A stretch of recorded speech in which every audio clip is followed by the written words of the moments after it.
ஓனங்க மக்களே நீங்கள் பாரு கேட்குறது ஓகே கம்ப்ளீட் நான் எங்கள் ஹோஸ்ட் சோனி என்ன முடிவில் என்ன பிளான் வச்சுருக்காங்களே தெரியலங்க. ஐ மீன் இப்போ லேட்டஸ்ட்டாக மேடம் வெப் ஒரு மிகப்பெரிய லாஸ் ஆச்சு சோனிக்கு. ஸோ அதுக்கப்புறம் நம்ம இந்த யூனிவர்ஸை கண்டினியூவே பண்ண வேணாங்கிற ஒரு முடிவுக்கே சோனி வந்துட்டாங்க போல. இப்போ லேட்டஸ்ட்டாக ஹாலிவுட் ரிப்போர்ட்டரில் வந்து பார்த்தீங்கன்னா அந்த சின்ன ஆர்டிகல் வந்து ரிலீஸ் பண்ணியிருந்தாங்க. ஸோ அதை பொறுத்த வரைக்கும் மேடம் வெப்போட அந்த ஃபெயிலியர் தொடர்ந்து சோனி அவங்களுடைய புது யூனிவர்ஸை கண்டினியூ பண்ணலாமா வேணாமாங்கிற ஒரு கன்ஃபியூஷனில் இருக்காங்களாம். ஸோ அதுக்கப்புறம் என்ன பண்ணுறதுன்னு தெரியாமல் இப்போதைக்கு நம்ம MCU ஸ்பைடர்மேனை கடிக்க வந்திருக்காங்க. எஸ், MCU ஸ்பைடர்மேனுக்கு இப்போதைக்கு கிட்டத்தட்ட ஒரு மிகப்பெரிய ஆபத்து காத்துட்டு இருக்கு. என்ன ஆபத்து, இதுக்கப்புறம் சோனி யூனிவர்ஸ் எங்க போகுது, இதுக்கப்புறம் பிளான்லாம் வச்சிருக்காங்களா இல்லையான்னு சொல்லி மொத்தமா பார்த்துருவோம். ஃபர்ஸ்ட் இந்த சோனி ஸ்பைடர்வர்ஸ் வந்து வெனாம் 1 தான் ஆரம்பிச்சது. வெனாம் 1 ஒரு மிகப்பெரிய சக்சஸ். அவங்க நினைச்சதோட மிகப்பெரிய ஒரு கலெக்ஷன் வெனாம் 1 பண்ணிச்சு. ஸோ அதோடைய சக்சஸை பேஸ் பண்ணி ஸ்பைடர்மேன் இல்லாத ஸ்பைடர்மேன் படங்களை ஈஸியாக எடுத்துலாம் போலயே. ஸ்பைடர் கேரக்டர்ஸ், ஸ்பைடர்மேன் சம்பந்தப்பட்ட அந்த சுத்தி இருக்க கேரக்டர்ஸை மட்டும் ஃபோக்கஸ் பண்ணி ஸ்பைடர்மேனே இல்லாமல் நம்மளால கதை சொல்ல முடியும் அப்படிங்கிற ஒரு குருட்டு தைரியம் நம்ம சோனிக்கு வர ஆரம்பிச்சது. அதாவது டெக்னிக்கலாக அவங்க கிட்ட 900 கேரக்டர்ஸ் இருக்காங்க. எல்லா கேரக்டர்ஸ் கூடயுமே ஸ்பைடர்மேனை இன்ட்ரோ கொடுக்க முடியாது. ஏன்னா ஸ்பைடர்மேனை அஃபோர்ட் பண்றது ரொம்ப கஷ்டம். அஃபோர்ட் இன் மீன்ஸ் கம்மி பட்ஜெட்ல அந்த படங்களை எடுக்க முடியாது. ஸ்பைடர்மேன் வந்துட்டாருன்னா ஸ்பைடர்மேனை சுத்தி ஒரு மிகப்பெரிய பட்ஜெட் பில்ட் ஆயிடும். அதே சமயத்தில் MCU ஸ்பைடர்மேனை வச்சு நல்லா கல்லா கட்டுறாங்க. ஆப்வியஸா அந்த படங்களை ப்ரொடியூஸ் பண்ணி அதுல ப்ராஃபிட்ல அதிகமாக எடுக்கிறது நம்ம சோனி தான். ஸோ அந்த ஸ்பைடர்மேனை டச் பண்ணாம அந்த ஃபேமை வச்சு, அதாவது MCUல கிடைக்கிற அந்த ஸ்பைடர்மேன் ஃபேமை வச்சு இவங்க கிட்ட இருக்க அந்த 900 கேரக்டர்ஸ்க்கும் படத்தை எடுத்து கல்லா கட்டலாங்கிறது தான் பிளான் வச்சிருந்தாங்க. அதுல ஃபர்ஸ்ட் ப்ராஜெக்ட் வெனாமே சக்சஸ். ஸோ இந்த ஃபார்மில் ஒர்க் அவுட் ஆகுது போல அப்படின்னு சொல்லி ஸ்பைடர்மேனே இல்லாத நிறைய படங்களை சொல்லி பேக் டு பேக் எடுக்க ஆரம்பிச்சாங்க. வெனாம் லெட் தேர் பி கார்னேஜும் கிட்டத்தட்ட ஒரு சக்ஸஸ். பாக்ஸ் ஆஃபீஸில் அது கலெக்ஷன் பண்ணியிருந்தாலும் கிரிட்டிக்கலாக அது ஃபெயிலியர் தான். எனக்கு அந்த படம் வந்து பார்த்தீங்கன்னா பெரிய அளவுக்கு செட்டே ஆகலை. அது பத்தாததுக்கு வரைக்கும் வெனாம் கேரக்டரா R-rated இல்லாமல் PG-13 காட்டினாங்க. எப்படா இது சாத்தியங்கிற மாதிரி ஃபீல் இருந்துச்சு. ஏன்னா ஸ்பைடர்மேன் கேரக்டர், ஸ்பைடர்மேன் சம்மந்தப்பட்டவங்க இவங்க அப்படின்னு சொல்லி அந்த படங்களை வந்து பப்ளிஷ் பண்ணும்போது PG-13 இருந்தால் ஸ்பைடர்மேன் ஃபேன்ஸ் நிறைய குழந்தை பசங்க இருப்பாங்களே, அவங்களும் வந்து படம் பார்ப்பாங்க, வந்து பார்த்து ஏமாந்து போவாங்க. ஸோ அவங்களை ஏமாற்றி பணம் சம்பாதிக்கலாங்கிற தாட்டில் தான் சோனி இந்த ஒரு முடிவு எடுத்திருக்காங்க போல. அதை தொடர்ந்து மார்பியஸ் படத்தை அப்படியே லைக் பச்சையாக ஓப்பனாக ட்ரெய்லர் அப்பவே நம்ம ஸ்பைடர்மேனை வச்சு டீஸ் பண்ணியிருந்தாங்க.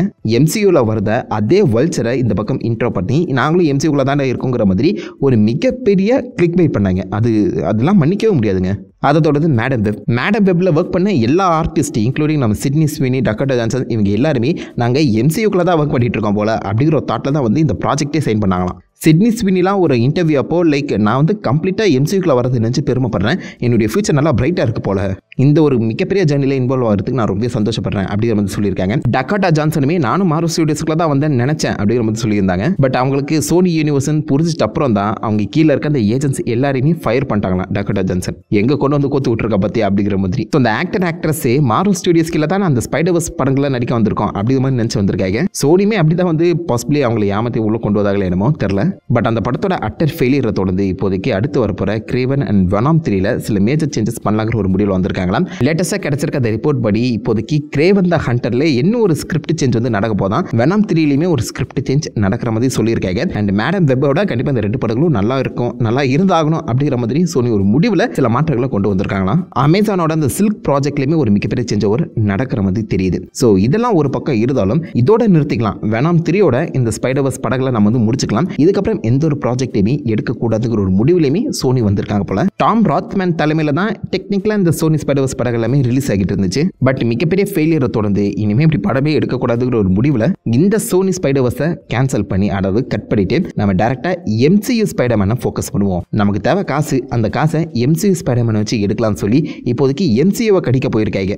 எல்லாருக்குமே தெரியும் ஸ்பைடர்மேன் 4 இப்போதைக்கு மோர்லைக் ஒரு ப்ரீ ப்ரொடக்ஷனுக்குள்ள போயிருக்கு.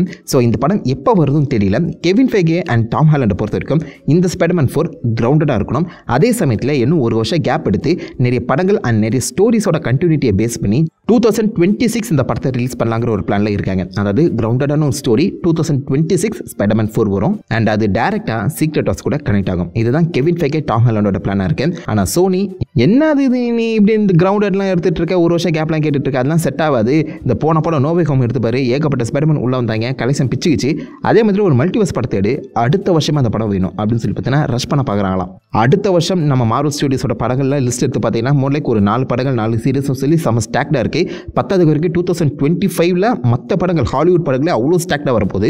எல்லா படங்களுக்குமே ஹைப் இருக்கு. ஸோ அப்படி இருக்கும்போது அடுத்த வருஷம் ஸ்பைடர்மேன் 4 வேணா நம்ம ஒரு வருஷம் டிலே பண்ணி 2026 ரிலீஸ் பண்ணிக்கலாம் அப்படிங்கிற மாதிரி கெவின் ஃபைகே கேட்க அந்த பக்கம் சோனி எக்ஸிக்யூட்டிவ்ஸ் எல்லாருமே இல்லை 2025 மல்டிவர்சல் லெவலில் ஒரு ஸ்பைடர்மேன் படம் வேணும், நீ எடுக்கிறியா தக்காளி நான் எடுக்குவா அப்படிங்கிற மாதிரி சண்டை போட ஆரம்பிச்சிட்டாங்களாம். ஸோ இதுக்கு முன்னாடி ஒரு சண்டை வந்துச்சு தெரியுமா டிஸ்னிக்கும் சோனிக்கும். அதே மாதிரி இப்போதைக்கு மார்வலுக்கும் சோனிக்கும் ஸ்பைடர்மேனை வச்சு ஒரு சண்டை ஆரம்பிச்சிருக்கேன். எந்த அளவுக்கு போயிட்டாங்கன்னா நீ எடுக்கலனா, அதாவது கெவின் ஃபைகே நீ இந்த ஸ்பைடர்மேன் 4 எடுக்கலனா நான் எடுப்பேன், என் இஷ்டத்துக்கு ஒரு கதையை வச்சு ஜான் வாட்ஸ் இதுக்கு முன்னாடி ட்ரைலஜி எடுத்த அந்த ஜான் வாட்ஸ் டேரக்டரை வச்சு ஸ்பைடர்மேன் 4 நான் எடுப்பேன் அப்படின்னு சொல்லியிருக்காங்க. கெவின் ஃபைகே இல்லை ஒரு வருஷம் டிலே கிரவுண்டடாக இருக்கணும் அண்ட் வேற ஒரு டேரக்டர் அந்த ட்ரைலஜிக்கு போகலாம் நான் யோசிச்சுட்டு இருக்கேன் அப்படிங்கிற மாதிரி பிளான் பண்ணியிருக்காராம். அதாவது அடுத்த ஒரு 2 மாசத்துல ஸ்பைடர்மேன் 4 டேரக்டர் ஜான் வாட்சன் வந்துச்சுன்னா இந்த சண்டையில் சோனி ஜெயிச்சிட்டாங்க.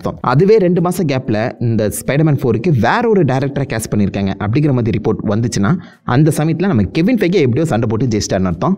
இப்போதைக்கு சோனிக்கும் கெவின் ஃபைகே அந்த மார்வல் ஸ்டுடியோஸுக்குள்ளுமே ஒரு மிகப்பெரிய சண்டை நடந்துட்டு இருக்கேன், ஸ்பைடர்மேன் 4 எப்போ கொடுக்கணும்னு. சோனி இந்த ஒரு பிளான் இந்த ஒரு மைண்ட் செட்லேருந்து மாறியே ஆகணுங்க.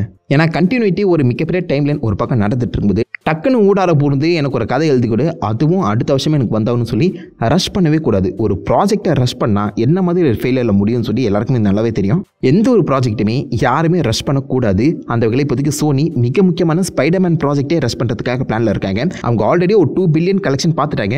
ரீலீஸ்லாம் சேர்த்து வச்ச பார்க்கும்போது 3 பில்லியன் கிட்ட ரீச் ஆச்சா. அவ்வளோ கலெக்ஷன் பார்த்துட்டு அந்த ப்ராஜெக்ட்டுக்கு இவ்வளோ கேப் விடக்கூடாது. ஸோ அடுத்த ப்ராஜெக்ட் டக்குன்னு இறங்கணும். அந்த ஸ்பைடர்மேன் பேர் இருக்கும்போதே டாம் ஹாலண்டை வச்சு டக்குன்னு அடுத்த 2 ப்ராஜெக்டை இறக்கி ஆகணுங்கிற ஒரு முடிவில் மல்டிவர்சல் லெவலில் ஒரு ஸ்பைடர்மேன் 4 ப்ராஜெக்டை நம்ம சோனி பிளான் பண்ணிட்டு இருக்காங்க. எனக்கு என்னமோ it's going to be biggest disaster தான் தோணுது. சப்போஸ் சோனி ஜெயிச்சிட்டாயினா ஜான் வாட்ஸ் டேரக்டராக வந்து அவர் ஒரு நல்ல படம் தான் கொடுப்பாரு, பட் நம்ம எதிர்பார்க்குற அளவுக்கு நல்லா தான் இருக்குமா கேள்விக்குறியா இருக்கு. டாம் ஹாலண்ட் கூட இப்போ லேட்டஸ்ட்டாக கதை நல்லா தான்ப்பா நான் நடிப்பேன் அப்படிங்கிற மாதிரி ஓப்பனாகவே சொல்லிட்டாரு. இதுக்கு முன்னாடி கதைலாம் நான் கேட்டேன், சூப்பராக இருந்துச்சு, நடிக்க ஆவலாக இருக்குன்னு சொன்ன ஒரு மனுஷன் கதை நல்லா இருந்தால் தான் நான் நடிப்பேன் அப்படின்னு சொல்லி நடுவில் இன்டர்வியூவில் மாற்றி சொல்லும்போது சோனி ஏதோ குழப்படி பண்ணுறாங்கன்னு சொல்லி கிளியர் கட்டாக தெரியுது.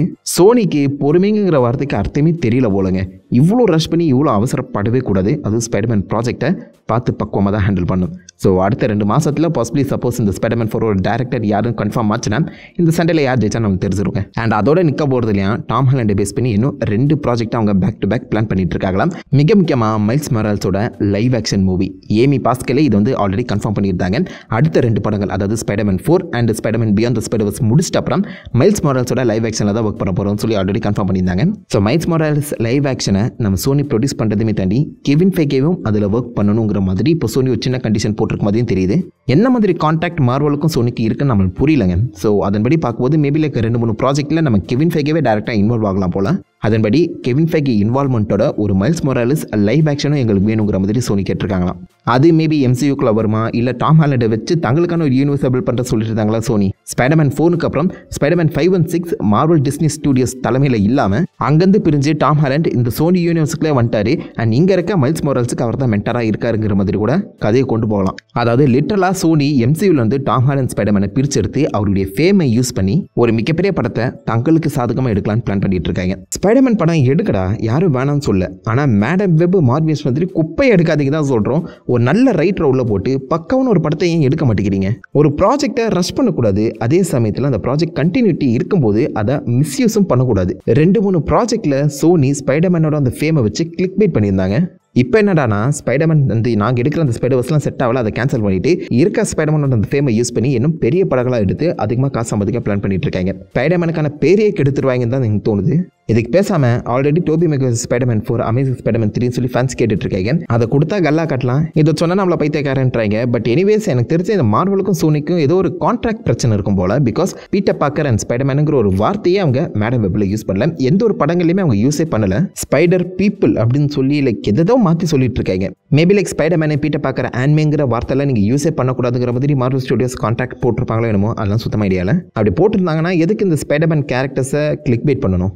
அது என்னமோ டவுட்டாக தாங்க இருக்குது. பட் சோனி அவசரப்படுறத பார்த்தா ஏதோ ஒன்று சம்பவம் நடக்க போது பார்ப்போம். அடுத்த 2 மாதத்தில் ஏதாவது நல்ல அப்டேட் வருதா இல்லையானு நீங்கள் என்ன நினைக்கிறீங்க? கிரவுண்டடாக இருக்கணுமா, மல்டிவர்சல் லெவலில் இருக்கணுமா, ஜான் வாட்ஸ் ரிட்டர்ன் ஆகணுமா, சோனி அவசரப்படுறாங்களான்னு சொல்லி உங்கள் தாட்ஸ் எல்லாத்தையுமே மறக்க வைக்கல காம் பண்ணிட்டு அந்த லைக் பண்ணி தட்டி விடுங்க. நான் உங்களை நல்ல ஒரு ஆசமான விடையில மேம்பட்டு என்ன இருக்கும். Have fun guys. வட்டா.